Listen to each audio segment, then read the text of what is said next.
ओम नमो Narayan channel प्रस्तुत करता है श्रीमद् भागवत महापुराण के अध्यायों का सरल हिंदी रूपांतरण। आइए सुनते हैं। ओम नमो भगवते वासुदेवाय। अब हम श्रीमद् भागवत महापुराण के तृतीय स्कंद के 21वें अध्याय, जिसमें कर्दम ऋषि जी की तपस्या और भगवान का उनको वरदान होना, इसी पे चर्चित पाठ का आइए पाठ करते हैं।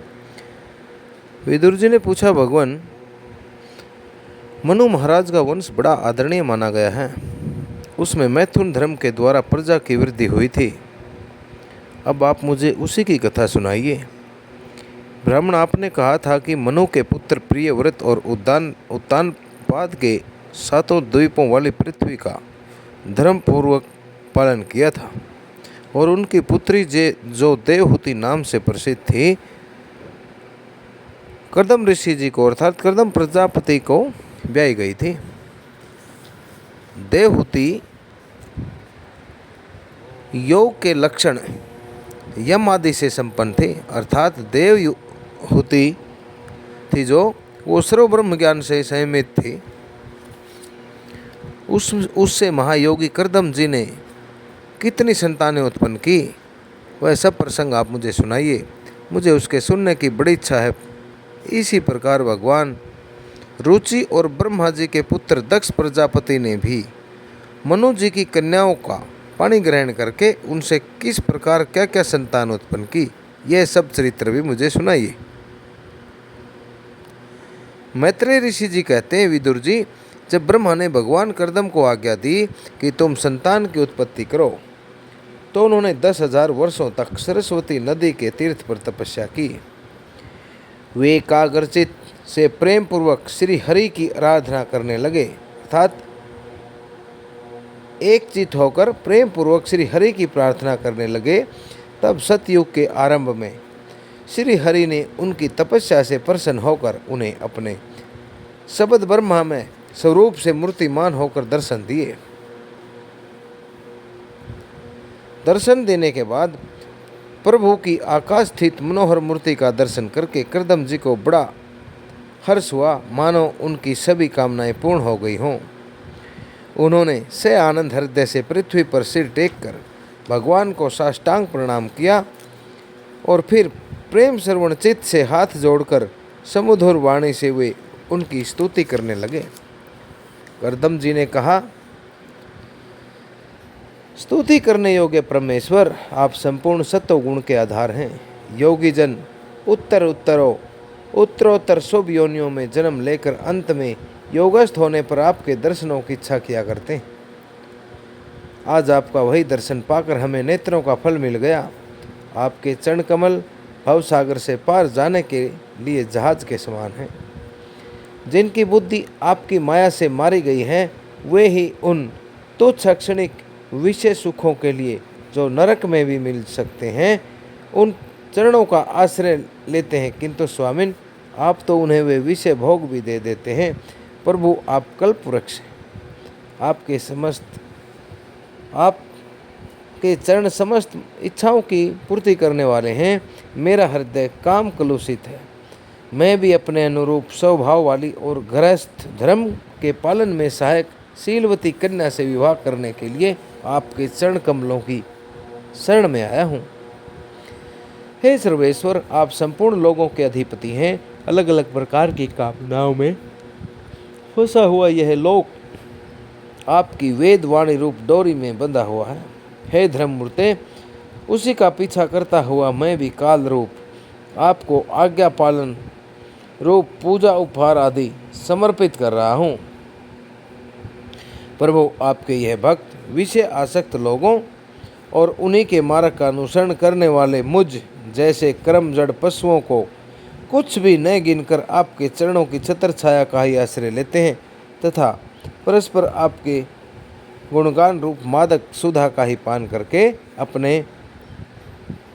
अपने प्यासी देह धर्मों को अपनी प्यास अक्षुधा पिपास आदि अर्थात इस अमृतमयी प्यास को देह धर्मों को शांत करते रहते हैं। प्रभु, काल चक्र बड़ा ही प्रबल है। साक्षात ब्रह्मा ही इसके घूमने की धुरी हैं।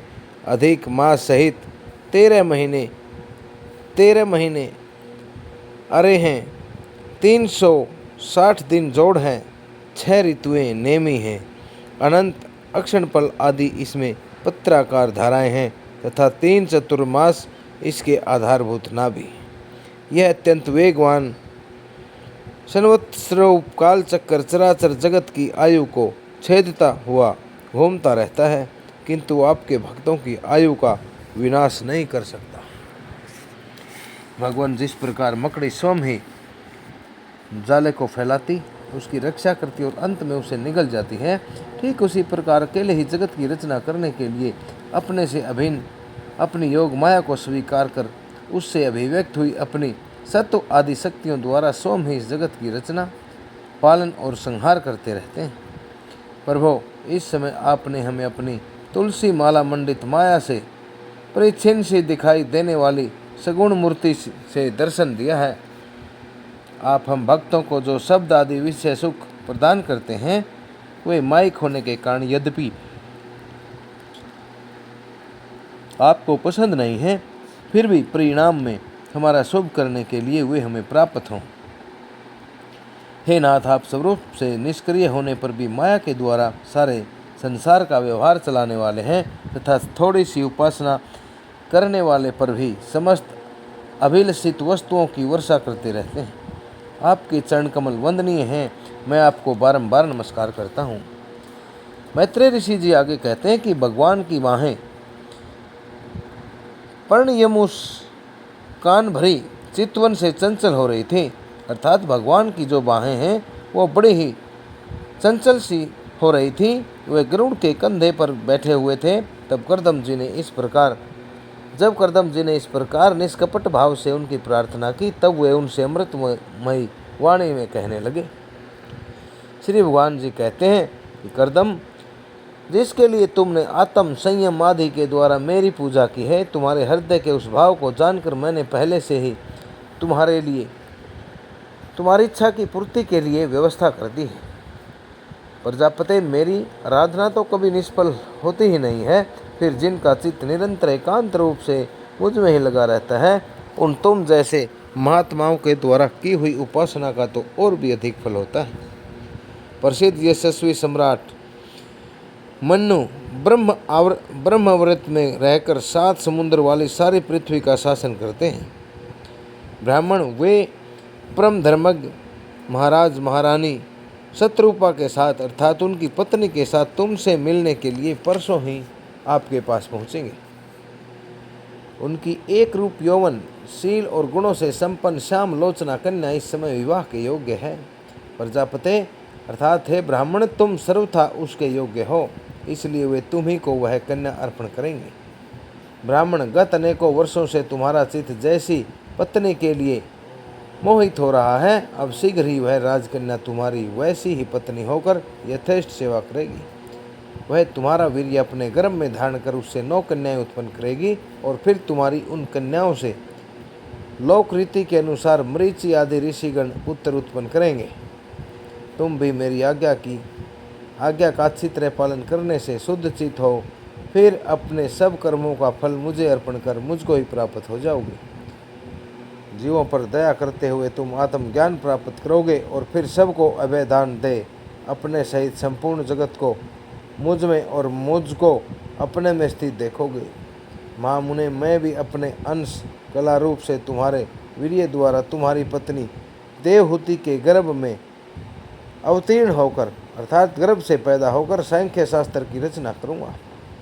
मैत्रेय जी कहते हैं, विदुर जी, करदम ऋषि से इस प्रकार संभाषण करके अर्थात बातचीत करके इंद्रियों के अंतर्मुख होने पर प्रकट होने वाले श्री हरि सरस्वती नदी से घिरे हुए बिंदुसर तीर्थ से, जहाँ करदम ऋषि तप कर रहे थे, अपने लोक को चले गए।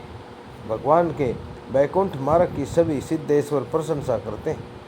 वे करदम जी के देखते देखते अपने लोक को सिधार गए। उस समय गरुड़ जी के पक्षों से जो शाम की आधारभूत ऋचाएँ निकल रही थी अर्थात जो सामवेद की ऋचाएँ निकल रही थी, उन्हें वे सुनते जाते थे। विदुर जी, श्री हरि के चले जाने पर भगवान कर्दम उनके बताए हुए समय की प्रतीक्षा करते हुए बिंदु सरोवर पर ही ठहरे रहे। वीरवर इधर मनु जी भी अपनी महारानी शत्रुपा के साथ सोने से जड़ित रथ पर सवार होकर तथा उस पर अपनी कन्या को बिठाकर पृथ्वी पर घूमते हुए जो दिन भगवान ने बताया था उसी दिन शांति प्राण महर्षि कर्दम के उस आश्रम पर आ पहुंचे। सरस्वती के जल से भरा हुआ वह बिंदु सरोवर वह स्थान है जहां अपने शरणागत भक्त कर्दम के प्रति उत्पन्न हुई अत्यंत करुणा से वशीभूत हुए भगवान के नेत्रों से आंसुओं की बूंदें गिरी थी। यह तीर्थ बड़ा पवित्र है, इसका जल कल्याणमय है और अमृत के समान मधुर है तथा महर्षिगण सदा इसका सेवन करते रहते हैं। उस समय बिंदु सरोवर पवित्र वृक्ष लताओं से घिरा हुआ था जिनमें तरह तरह की बोली बोलने वाले पवित्र मृग और पक्षी रहते थे। वह स्थान सभी ऋतुओं के फल और फूलों से संपन्न था और सुंदर वन श्रेणी भी उसकी शोभा बढ़ाती थी। वहाँ झुंड के झुंड मतवाले पक्षी चहक रहे थे, मतवाले भंवरे मंडरा रहे थे, उन्मत्त मोर अपने पंखों को फैला फैला कर नट की भांति नृत्य कर रहे थे और मतवाली कोकिलें कुहू कुहू करके मानो एक दूसरे को बुला रहे थे। वह आश्रम कदम्ब, चंपक, अशोक, क्रंज, बकुल, असन, कुंद, मंदार, कोटज और नए नए आम के वृक्षों से शोभित हो रहा था। वहाँ जल काग, बत्तख आदि जल पर तैरने वाले पक्षी, हंस, कुरर, जलमुर्ग, सारस, चकवा, चकोर मधुर स्वर से चहचहा रहे थे। हेड़, सुअर, स्याही, नीलगाय, हाथी, लंगूर, शेर, वानर, नेवले और कस्तूरी मृग आदि पशुओं से भी वह आश्रम घिरा हुआ था।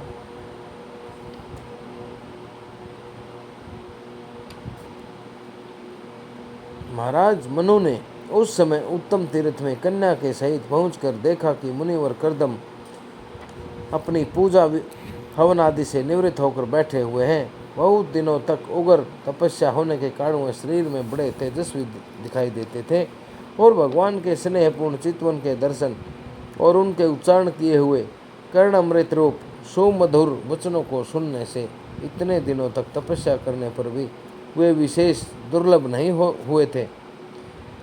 उनका शरीर लंबा था, नेत्र उनकी आंखें कमल के समान विशाल और मनोहर सी दिखाई पड़ती थी। सिर पर जटाएं शोभा पा रही थी और कमर में चीर वस्त्र थे। वे निकट से देखने पर बिना शान पर चढ़ी हुई महामूल्य मणि के समान मैले से जान पड़ते थे। महाराज मनु को अपनी कुटी में आकर प्रणाम करते देख उन्होंने उन्हें आशीर्वाद से प्रसन्न किया और यथोचित आतिथ्य की रीति से उनका सत्कार और स्वागत किया। जब मनु जी उनकी पूजा ग्रहण कर स्वचित से आसन पर बैठ गए तब मुनिवर कर्दम ने भगवान की आज्ञा का स्मरण कर उन्हें मधुर वाणी से प्रसन्न करते हुए इस प्रकार कहा, देव आप भगवान विष्णु की पालन शक्ति रूप हैं। देव आप भगवान विष्णु की पालन शक्ति रूप हैं,